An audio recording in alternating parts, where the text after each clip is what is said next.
Clive, you're back. I am. And with glad tidings for once. Hugo Kupka is no more. Well, I'll be. All of our comrades who lost their lives back at Sid's place be smiling down at you right now. We had a stolus from Lubor saying Drake's fang had fallen. I expect that was your doing as well, was it? It's a long story. One for the history books, I'll bet. Welcome home, Clive. It's good to be back. You look better. I feel it. Which means I'm coming on your next little adventure. You're not leaving me behind again. Wouldn't dream of it. Otto, any word on the Royalist movements since I've been away? Shouldn't you be putting your feet up? If you really want to know, go and have a word with Vivian. Thank you. I will.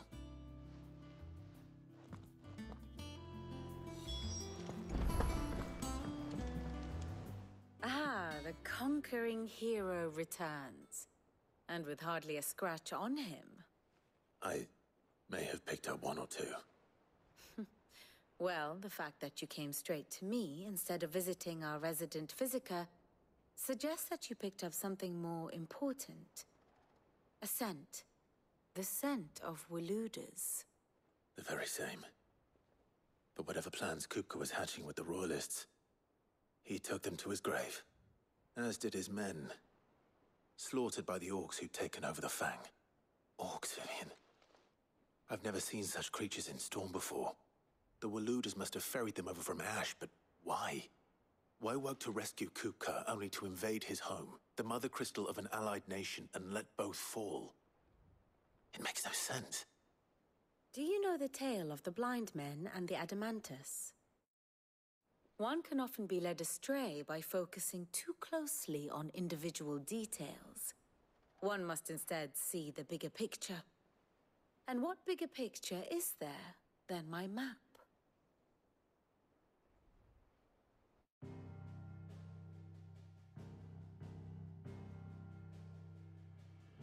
The Kingdom of Waloed claims dominion over all of Ash. It is a nation forged by the bloody conquest of Barnabas Tharm, the dominant of Odin. The Canvarian War of Independence in 849. The Battle of the Twin Realms in 865.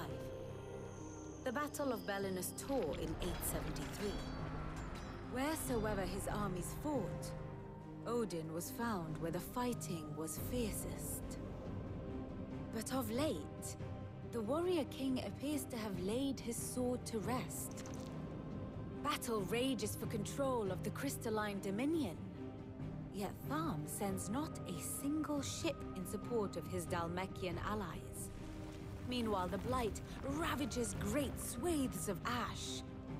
Yet warlike Waloed shows not the faintest interest in laying claim to untouched lands. So why go to the trouble of sending an army of orcs into the heart of Drake's Fang, only to make no attempt to claim the Mother Crystal for Waloed?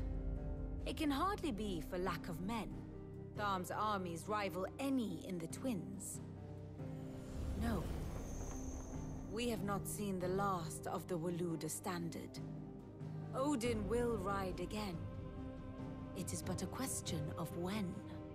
And on that day, who will be trampled underfoot?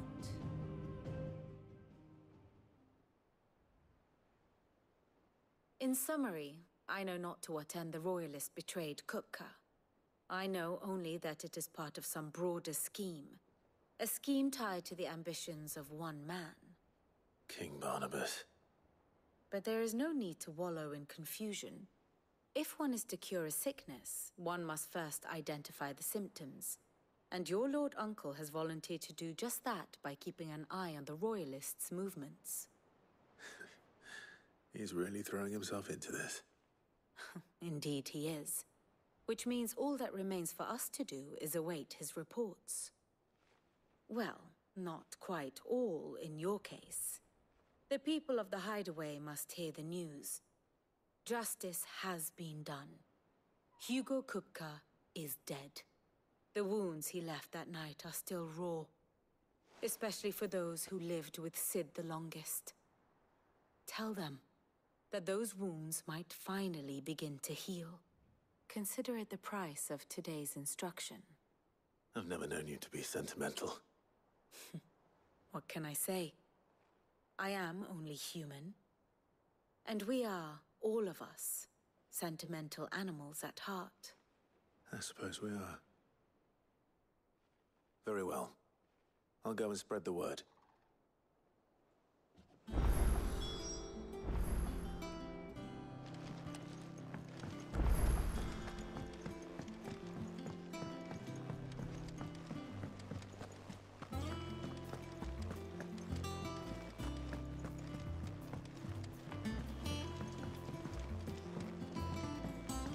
It's good to have you back.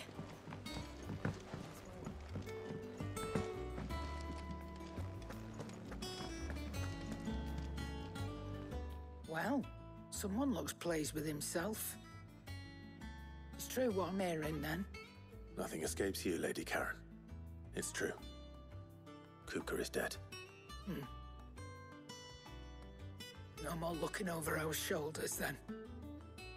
Good. I'm starting to get a crick in my neck. Don't let it go to your head, though.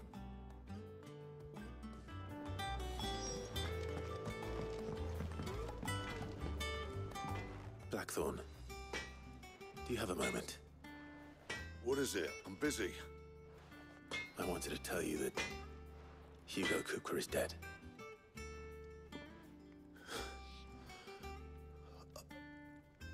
I can't tell you how long I've been waiting to hear those words.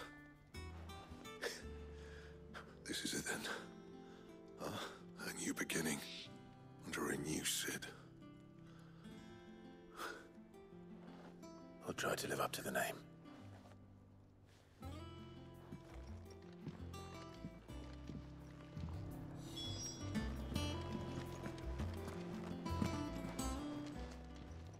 Is it business? Up? You're rubbing me blind, you know.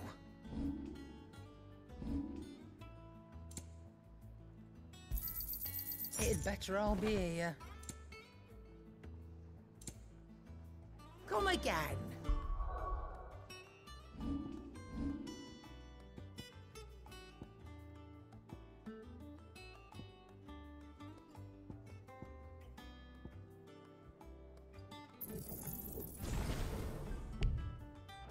Or don't. I'm not much bothered either way.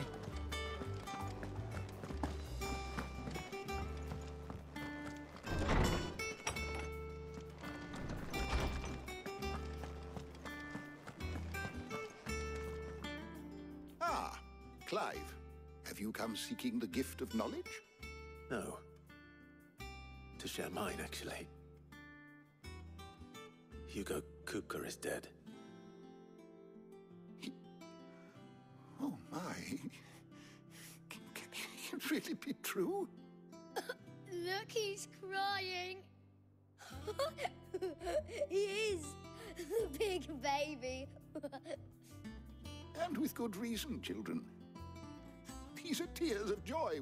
We must offer up a prayer to your parents that the heavens might weep with us.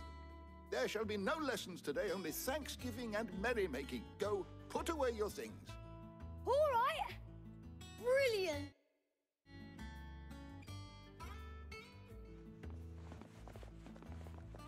Finally, a new dawn has broken. It has. Thank you, Clive. I cannot wait to share the good news. Hippocrates. After Kupka fell, Ultima came to me. I need to know what he is. Have you learned anything? Alas, no. And not for want of trying. I have scoured nigh every historical tome in our collection and found nothing. Not even the sort of conspicuous absence that might suggest a concealment of fact. One is almost tempted to conclude that such a creature never existed. But I saw him. With my own eyes. I don't doubt that you did. Alas, it seems you are the only one who has. To others, he reveals naught. We see only that which he leaves in his wake, like some terrible force of nature beyond the ken of mortal man. A bringer of death. Whether the Ultima you met with was the being itself, or merely another projection of its power, I know not. But until I do, my investigations shall continue. Thank you. It means a lot. Right. Let's see if Otto has anything else for me.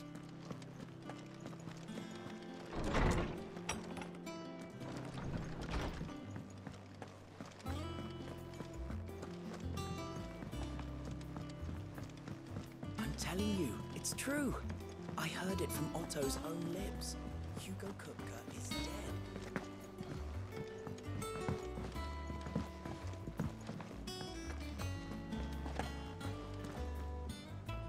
You barely sat down since you came home. Vivian got you running errands or something? Just spreading the word.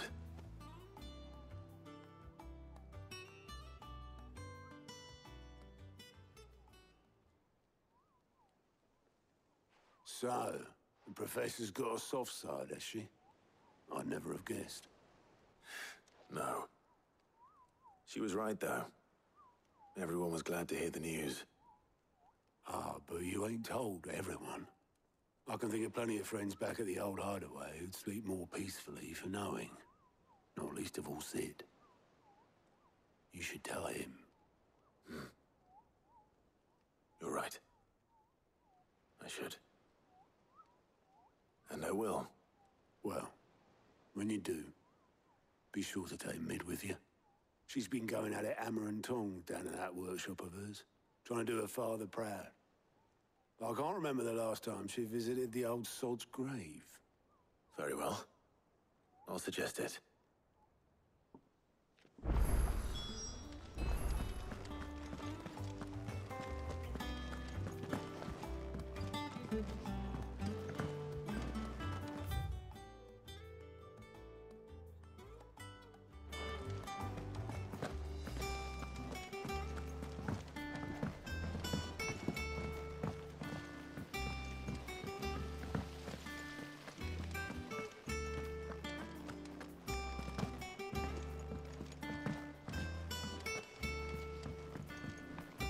Editors started reading books that don't have any pictures in.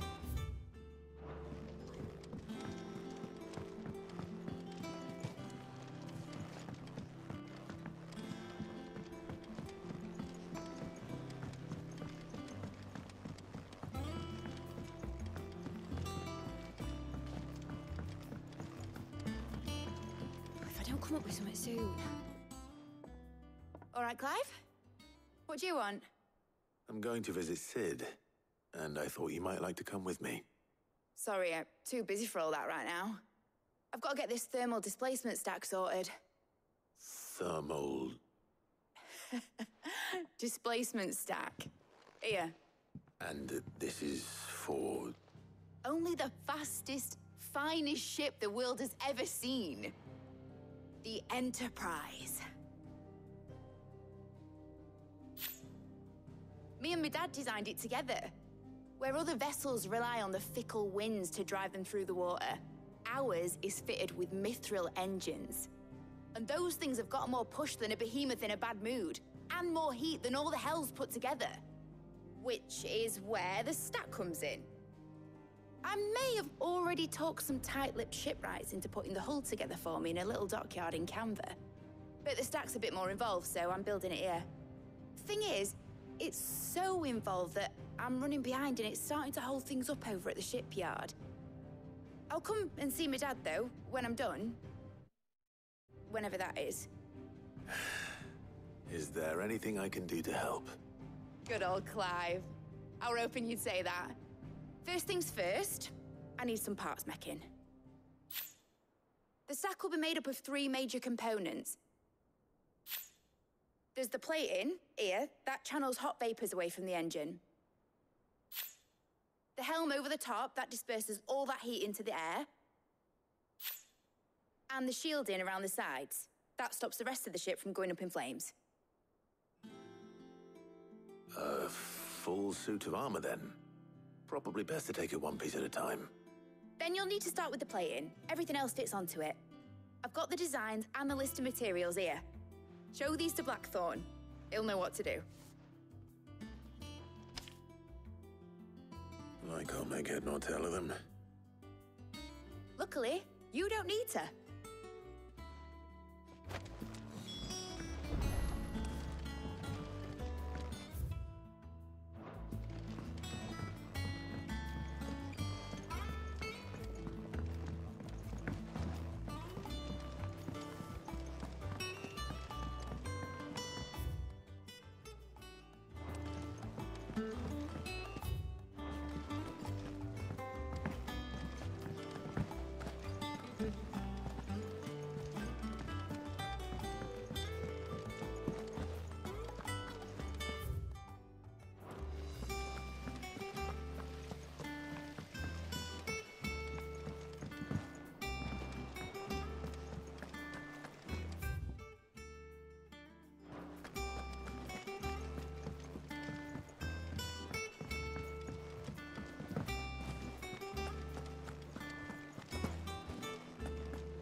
Blackthorn, can I ask a favor? Out with it. It's for Mid. This my last chance to say I'm otherwise engaged. Spare myself the arseache. Go on then. What is it this time? She said you would know. Here.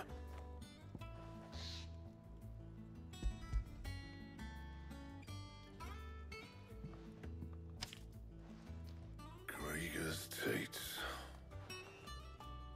Well, I don't know what the hell you'd want this for, but I can make it. Won't be easy, though. And I'll need help. Get Gavin Otto in here, will you? All right.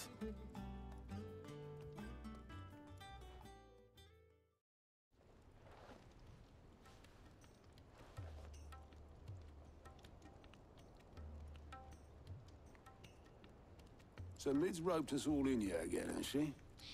Typical. Still, if that's what it takes to get her to visit Sid's grave, I'll do what I can. And, what is it we need to do, exactly? Take a look at this. It's this plating. The usual sword-grade steel won't work. We need something that can get very hot, very fast, and still keep its shape. That means an alloy.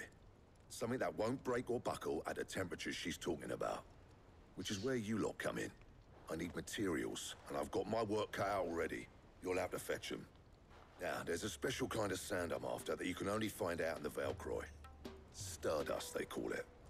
As for the rest of the stuff, my usual supply should have it in stock. It just needs buying and bringing back here. Well, we'll get it done quicker if we split up. One of us should probably give you an hand collecting the sand. And the other can go and get the rest from this supplier. Right then. Well, make your minds up who's going where, and we can get this over with.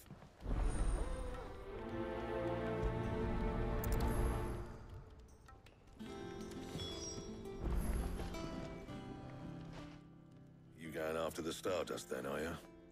Which one of these 2 lucky souls is going with you?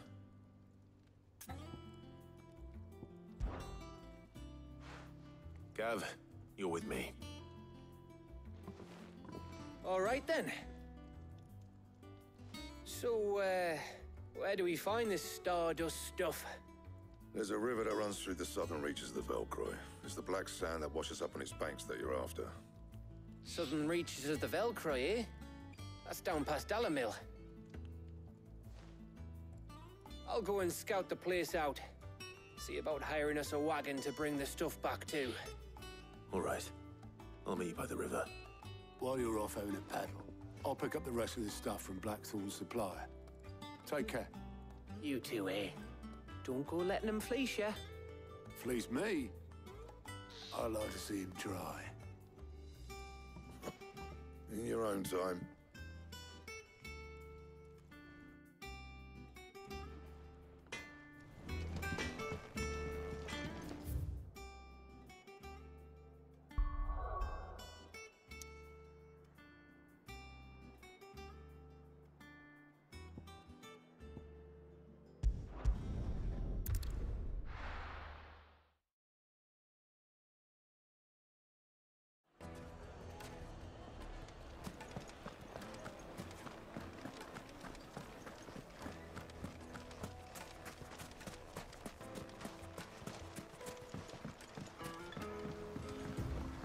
Looks like I found the river.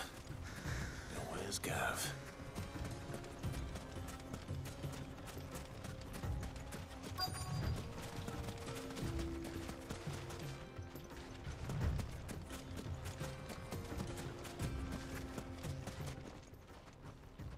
Sorry to keep you, Gav. Better late than never. I've had a quick scout about, and I reckon round here's our best bet if we want to grab as much of this Stardust stuff as we can. Don't know what Blackthorn's planning to do with it, though. I asked over in Dalamil, and they seem to think it was worthless. But if Stardust is what Blackthorn wants, Stardust is what he'll get. There's plenty of this stuff lying about, just begging to be bagged. Then let's get bagging, shall we? We shall.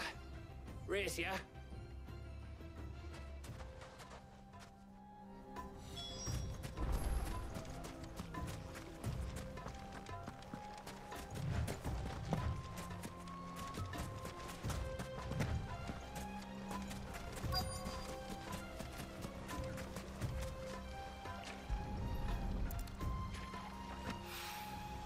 So this is Stardust. It just looks like black sand to me.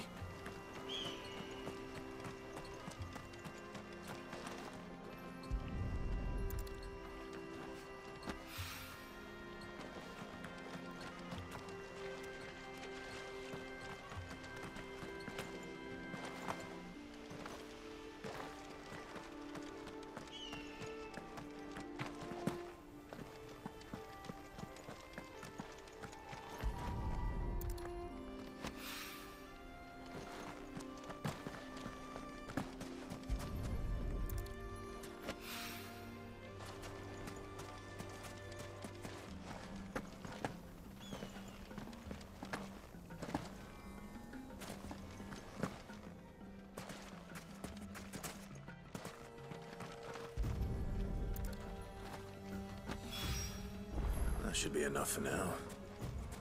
Let's see how Gav's getting on.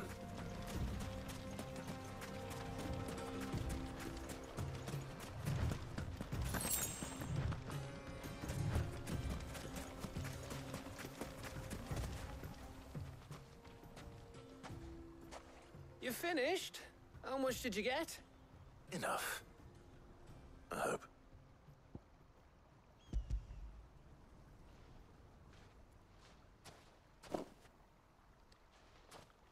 Oh, you win. That might even be enough for old Blackthorn. Hey, before we go, do you mind if we have a chat?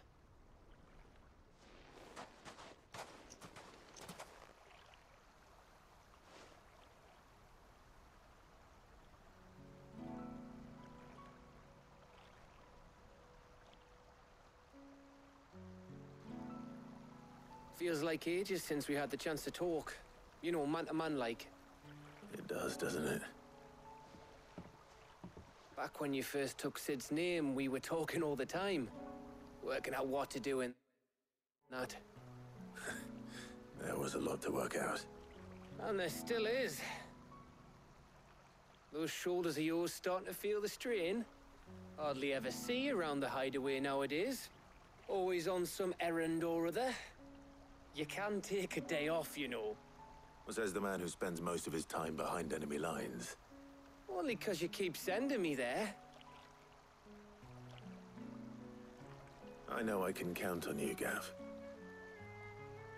Likewise.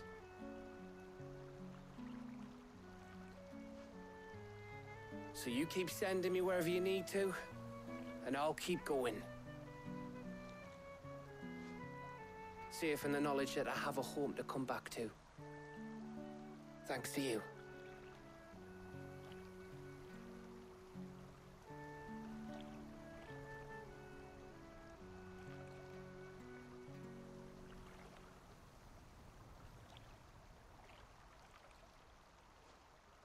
Right. That's enough soppy shite for one day. We'd better get this lot back to Blackthorn before he slings his hammer at someone. You go on ahead. And try to get some rest once you're there. Oh, I plan to. Believe you me. After Blackthorn gets what he needs, of course.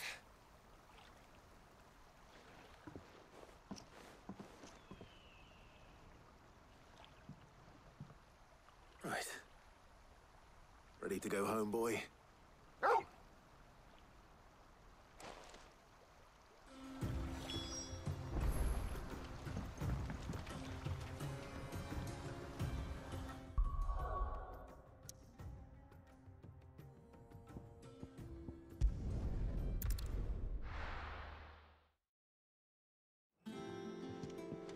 Let's hope this is all Blackthorn needs.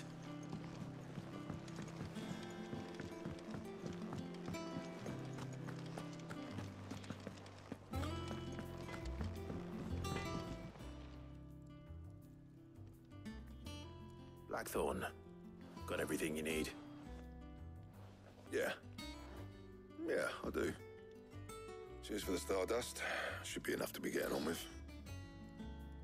We should go out on maneuvers together more often. You're beat sneaking around on your Todd all the time. I'll make a start on putting this thermal plating together then. It'll take some time, mind. So if you've got other things to be getting on with, I could do without you breathing down my neck. Thank you, Blackthorn. I'll let Mid know construction's underway.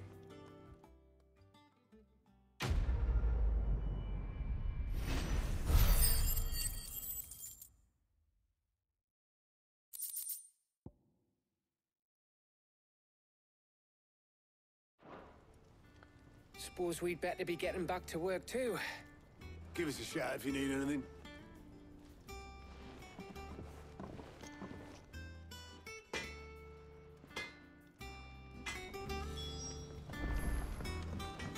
He cracked the crystal too? Joking. It's no joke.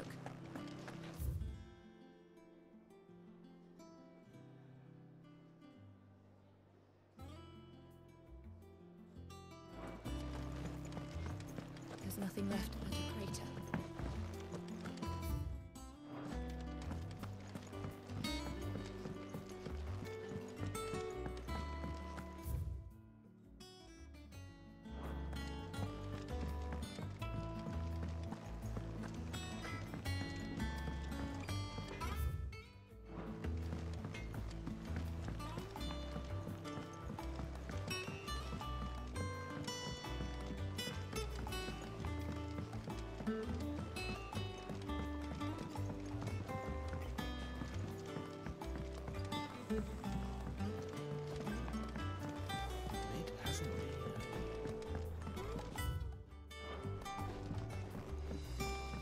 Editors started reading books that don't have any pictures in.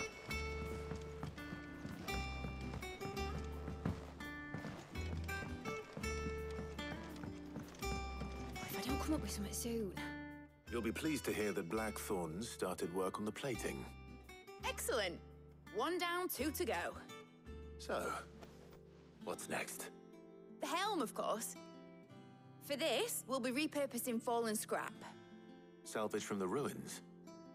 I thought that material was all but impossible to work. Ah, but we don't have to. I'm sorry. Just so happens there's one particular ruin that's broken into exactly the right shape and size pieces for what we need. What's the name back there? I'll give you all the details. What's her name? Right.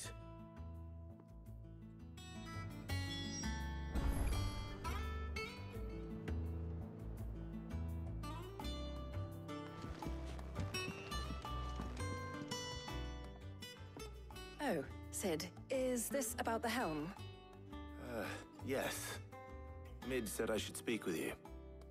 I'll show you the plans then. Here you see the mithril engine, in which mithril is burned to generate heat. That heat is then harnessed to produce motive force. Excess heat is dealt with by means of the thermal displacement stack, which disperses it into the surrounding air. Now, were we to rely on thermal plating alone to achieve this effect, the rate of excess heat buildup would far exceed the displacement coefficient of the plating. In other words, the reactor would overheat and eventually explode. This is where the helm comes in. It connects to the plating, you see, and serves as a sort of thermal sink to absorb all that excess energy. Our experiments have shown that fallen ceramics are remarkably thermophilic. They can withstand and absorb levels of heat far above anything we are able to make today. And not only that, they're also waterproof and immune to rust, making them the perfect material for our protective hood. Why, if sea or rainwater were to enter the reactor proper, it would vaporize instantly. The forces produced would tear the ship from stern to... You can stop there. I understand. Mid said we might be able to use parts of a fallen ruin. Where would I find it? Ah, yes. It's in Lorbert's Pass, near Lostwing. The thing is, well, I probably should have arranged to have the pieces we need brought here sooner. You see, a certain unwanted visitor has taken up residence there. It's no longer a matter of just walking in and taking them. It's, going to be considerably more dangerous than that. I see. Then I suppose I'd better deal with this unwanted visitor for you. Would that help? Oh, very much. Thank you, Sid. I'll gather my team and head there right away. We'll meet you outside the ruins.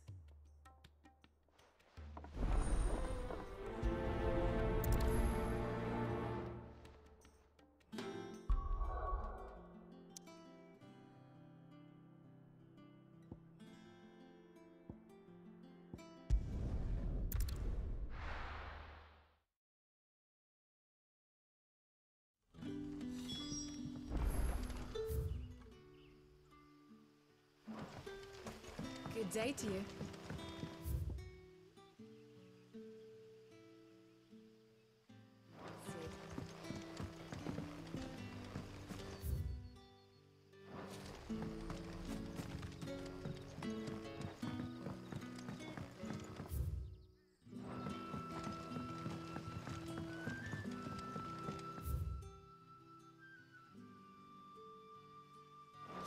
The crystals we get from the tail are all but worthless.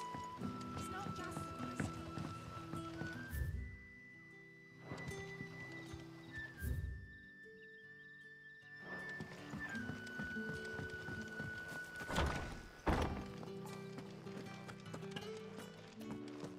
Ready those 3 barrels round the front. They're to go on the caravan set.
Oh, there you are, Sid.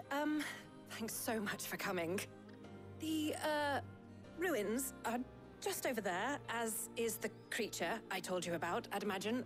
Would you mind? Of course. I'll be right back.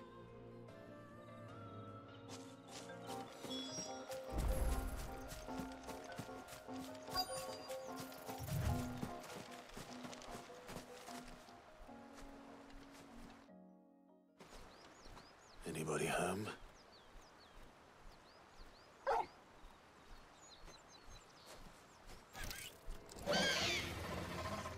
This must be our unwanted visitor. Time to go.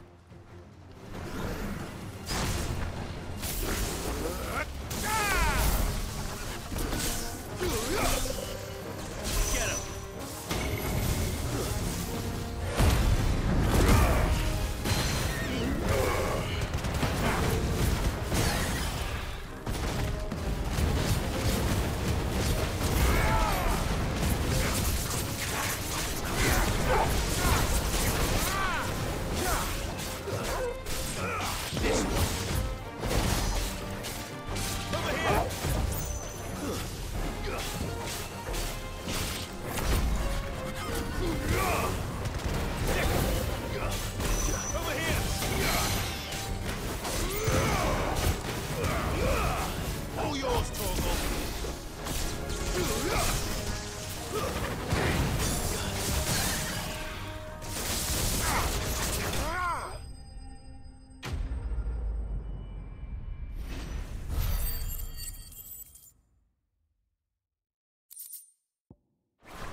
The things I do for you, Mid.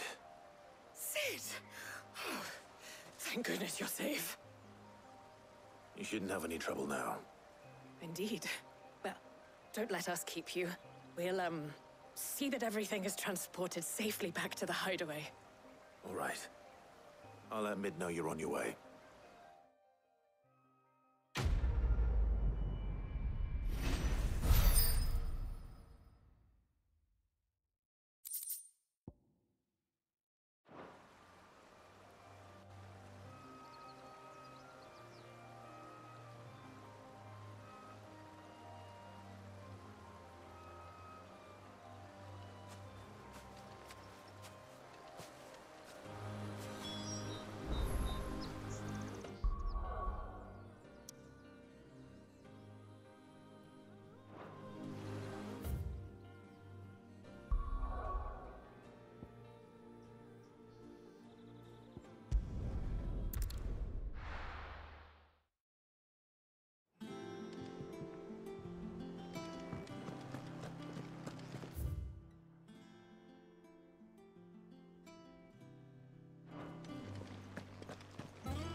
I went up to give some greens to the chocobo.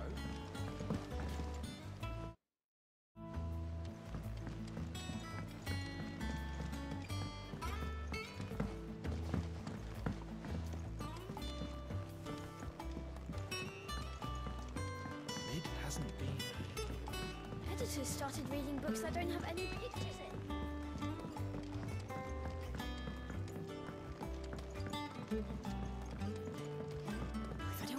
Soon. Mid. Helena has recovered the material for the helm. She'll be along shortly. Excellent. Another job well done. And just one remaining. Right. The shielding. This one's a bit of a bugger. How so? The plating's enough to stop the engines going pop, but those things will still be spitting out enough fire to set the rest of the ship ablaze. Which is why you need proper shielding. A prison for the dragon's breath that's blazing away inside. I thought a triple thick layer of tempered steel might do it. Or more of the stuff that the Fallen use, but they'd both be too heavy. The helm and the plating are bulky enough as it is. Add any more weight and the whole ship would be at the bottom of the briny before we'd even started. I need something light. But I've racked my brains and I just can't think what would do it. Well, Well, if I were in need of obscure knowledge, I know whose counsel I would seek. Hippocrates. Tomes? Yeah, well, I'd thought of that, obviously. I've got all the details written down here. Can you take this to him, see what he makes of it? Right away.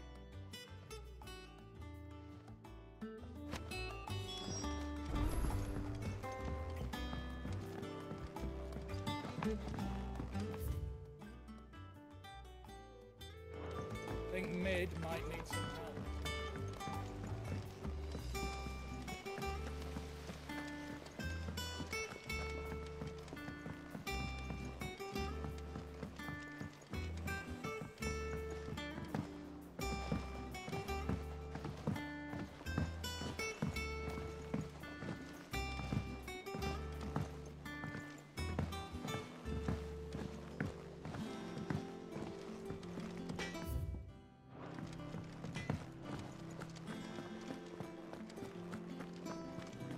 Thanks to Sid.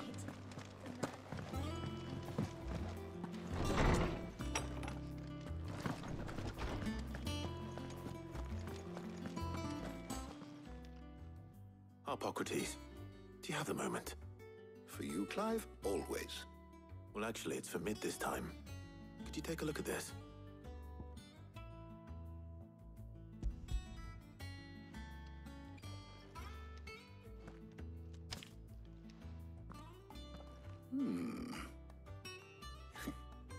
Shielding for a mithril engine. Whatever will that girl think of next? And what are these notes around the edges? She has some specific requirements for the materials. The shielding needs to be able to resist extreme heat on the inside, and yet remain cool enough on the outside not to set the ship alight, while also being light enough not to sink it. As you can imagine, she's struggling to find anything that meets her needs. I see. I wondered if you might know of a solution, or if you might be able to search the records for one. Perhaps it is not a different material she requires, but a different approach. What do you mean? Consider the lake we have made our home. Its blighted waters eat away far more quickly than fresh water or even brine, at timber and steel alike. And yet, we have made a home here from those very materials nonetheless. We have. But Bardolph must varnish every board twice over to keep it from rotting. And Obelus complains that without a constant supply of pitch. I see. Early Gregorian histories speak of a preparation known as moon dew. It is said to be able to resist even the most ferocious flames. Before the dragoons tamed the worms and wyverns of the realm, nobles would daub their castle walls with it in order to guard against dragonfire. So if we could recreate it... It might be applied to some material or other in order to provide the protection Mid requires. As to how best to apply it and to what material, perhaps Bardolph and Obelus might be of assistance. I shall speak to them and see what wisdom they might have to offer. If you would be so kind as to procure the necessary ingredients, I shall discuss the specifics of how it might be most effectively put to use with our two friends. The knowledge of the past may yet prove useful to we of the modern era. Thank you, Hippocrates. And since you're asking others to help you, perhaps I should too.